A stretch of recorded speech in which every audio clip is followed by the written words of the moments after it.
नमस्कार दोस्तों, स्वागत है आपका हमारे चैनल मोटिवेशनल स्टोरी में। आज हम आपको एक बुद्धिमान लड़की और असुर दैत्य की कहानी सुनाने जा रहे हैं। दोस्तों, बहुत समय पहले की बात है। जंगल में एक भयानक दैत्य रहता था। लोगों ने इसे कभी नहीं देखा था, लेकिन इसकी अफवाहें पूरे राज्य में फैल गई थीं। हर रात जंगल से अजीब आवाजें आती थीं। गांव के बुजुर्गों ने चेतावनी दी थी कि कोई भी जंगल के पास न जाए, फिर भी लोग अक्सर जंगल के बारे में बात करते थे और इसे समझने की कोशिश करते थे। जंगल के अंदर दैत्य अपने भयानक रूप में रहता था। उसकी शक्तियां अद्वितीय थीं। वह किसी भी रूप में बदल सकता था। कभी वह एक सुंदर आदमी का रूप लेता था और कभी एक वृद्ध आदमी का। यह उसकी सबसे बड़ी चालाकी थी।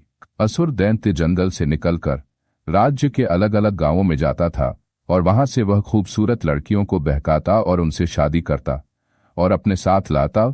वह किसी को भी अपने रूप, आवाज और शब्दों से आकर्षित कर सकता था। फिर वह उन लड़कियों को जंगल में प्रताड़ित करता और उनकी जान ले लेता।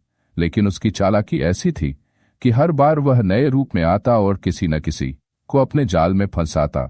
उसके अत्याचारों के कारण पूरे राज्य में भय का माहौल बन गया था। हर गांव में लड़कियों के अचानक गायब होने की खबर बढ़ती जा रही थी।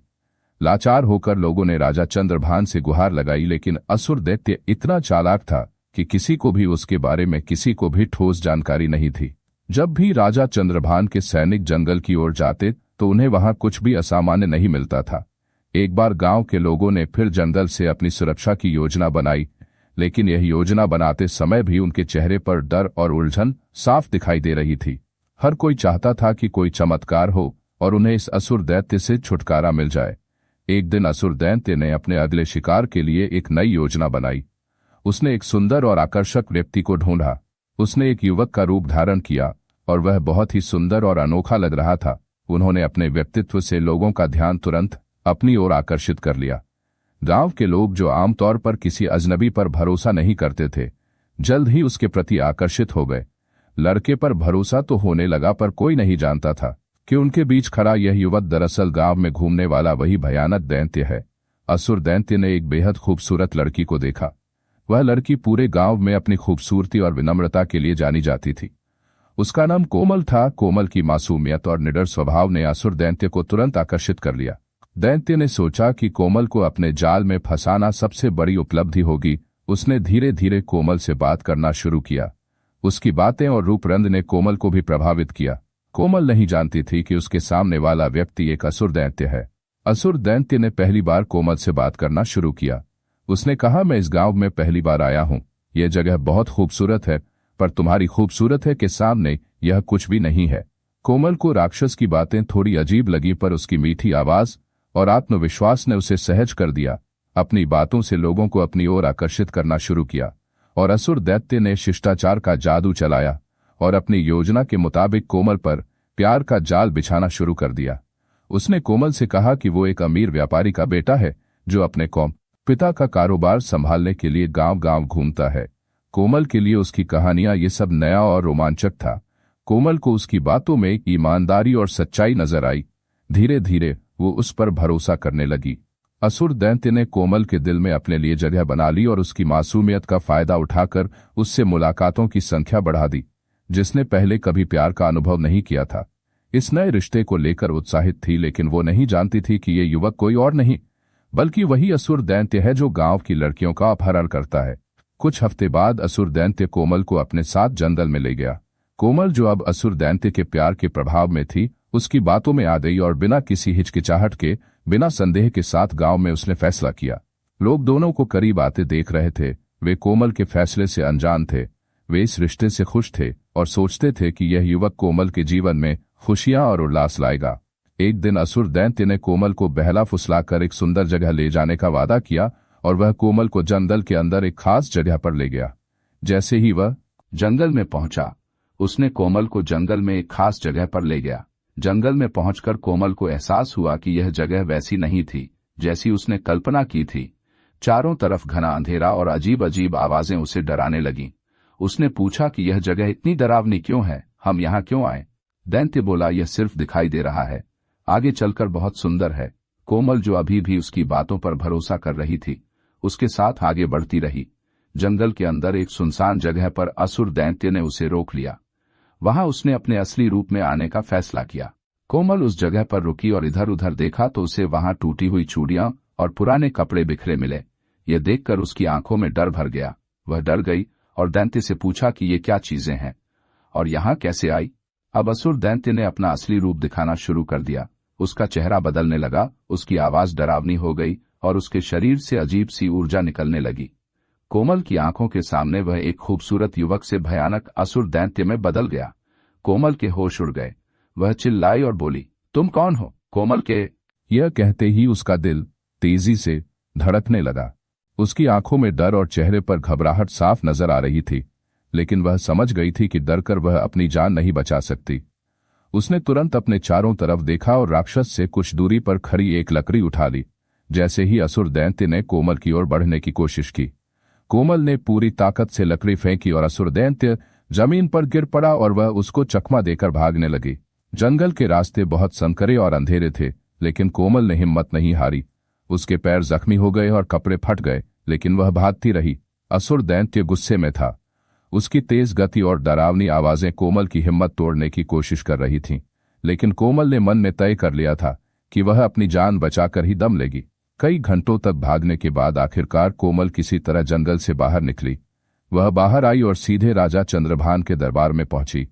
वहां पहुंचकर उसने हांफते हुए राजा को पूरी घटना बताई। कोमल बोली, महाराज, वह कोई साधारण व्यक्ति नहीं बल्कि एक भयानक असुर दैत्य है। उसने मुझे प्यार का नाटक करके फंसाया और फिर अपनी सच्चाई दिखा दी। उसने कई लड़कियों को मार डाला और उनकी जान ले ली। राजा चंद्रभान ने कोमल की बातें गंभीरता से सुनी। दरबार में मौजूद लोग यह सुनकर दंग रह गए। राजा चंद्रभान ने तुरंत अपने सबसे भरोसेमंद गुरु योगेश्वर को बुलाया, जो अपनी बुद्धिमत्ता और अद्वितीय ज्ञान के लिए प्रसिद्ध थे। गुरु योगेश्वर दरबार में आए और उन्होंने कोमल से पूरी घटना विस्तार से सुनी। उन्होंने असुर दैत्य की शक्तियों और उसके रूप बदलने की क्षमता के बारे में गहराई से सोचा। गुरु योगेश्वर ने कहा कि यह दैत्य कोई सामान्य नहीं है। इसकी शक्तियां इसे अदृश्य और अजेय बनाती हैं, लेकिन हर दैत्य में कोई न कोई कमजोरी होती है। उसे हराने के लिए हमें उसकी कमजोरियों का पता लगाना होगा। गुरु योगेश्वर ने राजा चंद्रभान और कोमल को सांत्वना दी कि असुर दैत्य का अंत निश्चित है, लेकिन उसे रोकना होगा। गुरु योगेश्वर ने अपने पुराने शास्त्रों को पढ़ा और ज्ञान की पुस्तकें खोलकर असुर दैत्य के बारे में जानकारी ढूंढने लगे। उन्होंने कहा कि यह दैत्य किसी साधारण प्राणी का वंशज नहीं है। यह एक प्राचीन शापित आत्मा है जो अपने भीतर छल और हिंसा समेटे हुए है। इसकी शक्तियां रूप बदलने और मन को भ्रमित करने में माहिर है। गुरु योगेश्वर ने बताया कि असुर दैत्य को हराने के लिए एक विशेष औषधि और मंत्र की आवश्यकता होगी। औषधि उस पर छिड़कने पर उसकी रूप बदलने की शक्ति नष्ट हो जाएगी और मंत्र उसे कमजोर कर देगा और उसे मारने में मदद करेगा। इसके लिए उन्होंने जंगल से दुर्लभ पौधे और जड़ी बूटियां एकत्र करनी होगी। गुरु योगेश्वर और राजा चंद्रभान ने औषधि लाने की जिम्मेदारी अपने सैनिकों को दी। गुरु ने राजा कोमल और दरबार के अन्य प्रमुख व्यक्तियों के साथ एक विस्तृत योजना तैयार की। राजा की सेना को औषधियों और मंत्रों की तैयारी में मदद करनी थी, जबकि कोमल को बहादुरी से राक्षस को जंगल में निर्दिष्ट स्थान पर पहुंचाना था। योजना को अंतिम रूप दिया गया था और अब सभी को उस दिन का इंतजार था जब असुर दैत्य का अंत सुनिश्चित होगा। राजा और गुरु ने ग्रामीणों को बुलाया और उन्हें पूरी योजना बताई। उन्होंने उन्हें समझाया कि यह लड़ाई केवल राजा और उसकी सेना की नहीं बल्कि पूरे गांव की है। गुरु ने कहा कि अगर हम सब एकजुट होकर लड़ें तो उस असुर दैत्य को हराना संभव है। गांव के लोग, जो पहले डरे हुए और असहाय महसूस करते थे, अब अपने भीतर साहस और आशा की नई लहर महसूस करने लगे। उन्होंने तय किया कि वे अपनी पूरी ताकत और क्षमता इस लड़ाई में लगा देंगे। गांव के युवाओं ने खुद को लड़ाई के लिए तैयार करना शुरू कर दिया, जबकि महिलाओं ने दवा और जड़ी बूटियां तैयार करने में मदद की। बच्चे भी छोटे मोटे कामों में हाथ बंटाने लगे। हर कोई इस संघर्ष में अपना योगदान देने के लिए तैयार था। कोमल ने गुरु और राजा की योजना का पालन किया। गुरु योगेश्वर ने कोमल को बताया कि उसे योजना वाले दिन असुर दैत्य को अपने बहकावे में लाना होगा। धीरे धीरे योजना बनकर तैयार हुई और आखिरकार वह दिन आ गया। कोमल असुर दैत्य के पास गई और उसने असुर दैत्य से कहा कि मुझे माफ कर दो, मैं तुम्हारे साथ चलूंगी। असुर दैत्य, जो कोमल की मासूमियत और डर का फायदा उठाना चाहता था, उसकी बातों में आ गया। असुर दैत्य को लगा कि कोमल अब पूरी तरह उसके नियंत्रण में आ चुकी है।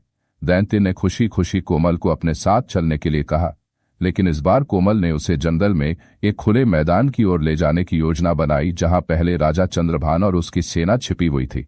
जैसे ही दैत्य खुले मैदान में पहुंचा, उसे छिपे हुए सैनिकों और गुरु की चाल का पता चल गया। उसने गुस्से से दहाड़ते हुए कहा, तुम सभी ने मेरे साथ विश्वासघात किया है, अब तुम्हारी मृत्यु निश्चित है। क्रोधित दैत्य ने अपनी शक्तियों का उपयोग करके चारों ओर अंधकार फैला दिया। उसने गांव पर हमला करने की धमकी दी और वहां मौजूद लोगों को अपनी शक्ति से डराने की कोशिश की। गुरु और राजा ने ग्रामीणों से शांत रहने और अपनी योजना पर कायम रहने के लिए कहा। ग्रामीण पहले से ही असुर दैत्य के हमले से लड़ने के लिए तैयार थे। संगठित तरीके से खड़े होकर कोमल, जो पहले असुर दैत्य का सामना कर चुकी थी, अपने साथियों को प्रेरित करने के लिए आगे आई। असुर दैत्य ने कोमल को धमकाया कि तुमने मुझे धोखा दिया है, अब मैं तुम्हें नहीं छोड़ूंगा। लेकिन कोमल ने बिना किसी डर के कहा, तुम्हारा अंत निश्चित है। गुरु, जो पूरी घटना पर नजर रख रहे थे, उन्होंने असुर दैत्य की कमजोरियां बतानी शुरू की। उन्होंने कहा कि इसकी सबसे बड़ी शक्ति इसकी मायावी शक्ति है। अगर हम इसका ध्यान भटकाकर औषधि का प्रयोग करेंगे तो इसकी शक्ति समाप्त हो जाएगी। गुरु ने सैनिकों को संकेत दिया कि औषधि छिड़कने का समय आ गया है। कुछ सैनिक बहादुरी से दैत्य के करीब गए और औषधि फेंकना शुरू कर दिया। असुर दैत्य ने उन्हें रोकने की कोशिश की, लेकिन जैसे ही गुरु ने मंत्र का जाप तेज किया, उसकी शक्तियां धीरे धीरे कम होने लगीं और सैनिकों ने औषधि का छिड़काव बढ़ा दिया। दैत्य कांपने लगा, उसकी शक्तियां कमजोर होने लगीं, लेकिन वह पूरी ताकत से हमला करने की कोशिश कर रहा था। दैत्य ने अपनी सबसे खतरनाक शक्ति का प्रयोग किया, जिससे चारों तरफ आग की भयानक लपटें फैल गई। सैनिकों ने अपनी रणनीति नहीं छोड़ी और दैत्य के खिलाफ औषधि और हथियारों का प्रयोग जारी रखा। दैत्य की शक्तियां धीरे धीरे फीकी पड़ गईं, लेकिन उसकी क्रूरता अभी भी बरकरार थी। असुर दैत्य, जो अब हार को करीब से महसूस कर रहा था, उसने अपनी सारी ताकत कोमल पर केंद्रित कर दी। उसने चिल्लाते हुए कहा, भले ही मैं हार गया, मैं तुम्हें मार डालूंगा। लेकिन कोमल ने अपनी चतुराई से काम लिया। उसने गुरु से सीखा एक मंत्र जाप करना शुरू कर दिया, जिससे असुर दैत्य और कमजोर हो गया। कोमल के साहस और चतुराई ने असुर दैत्य को और हिला दिया। उसने आखिरी बार अपनी ताकत इकट्ठा करने की कोशिश की, लेकिन सैनिकों ने औषधि का छिड़काव और गुरु के मंत्रों ने उसको घायल कर दिया। गुरु और सैनिकों ने मिलकर असुर दैत्य पर आखिरी वार किया। गुरु ने असुर दैत्य पर आखिरी औषधि छिड़ककर अपना शक्तिशाली मंत्र पूरा किया। दैत्य दर्द से चीखते हुए जमीन पर गिर पड़ा। उसकी शक्तियां अब पूरी तरह से खत्म हो चुकी थीं। वह न तो रूप बदल सकता था और न ही किसी को भ्रमित कर सकता था। गुरु ने राजा को संकेत दिया कि अब दैत्य को खत्म करने का समय आ गया है। राजा ने अपनी तलवार उठाई और दैत्य पर अंतिम वार किया। दैत्य की चीखें जंगल में गूंज उठीं और फिर वह धीरे धीरे राख में बदल गया। उसकी मौत के साथ ही जंगल में फैला अंधेरा भी खत्म हो गया। पूरे गांव के लिए प्रेरणा बन गई। गांव में बड़े पैमाने पर जश्न मनाया गया। उन्होंने इस जीत को पूरे राज्य के लिए ऐतिहासिक दिन घोषित किया। गांव में नाच गाना और दावतें हुई। राजा चंद्रभान ने कोमल को सम्मानित किया और कहा, तुम्हारे साहस और बुद्धि के बिना यह जीत असंभव थी। तुमने न केवल अपनी नहीं बल्कि इस पूरे राज्य की रक्षा की है। गुरु योगेश्वर ने इस अवसर पर ग्रामीणों को एक महत्वपूर्ण संदेश दिया। उन्होंने कहा कि यह जीत सिर्फ असुर दैत्य का अंत नहीं है, बल्कि यह दर्शाता है कि जब हम एकजुट हों और धैर्य और बुद्धि से काम लें तो कोई भी समस्या बड़ी नहीं है। गुरु योगेश्वर ने कोमल को आशीर्वाद दिया और भविष्य में उसे एक समझदार और साहसी महिला बनने के लिए प्रेरित किया।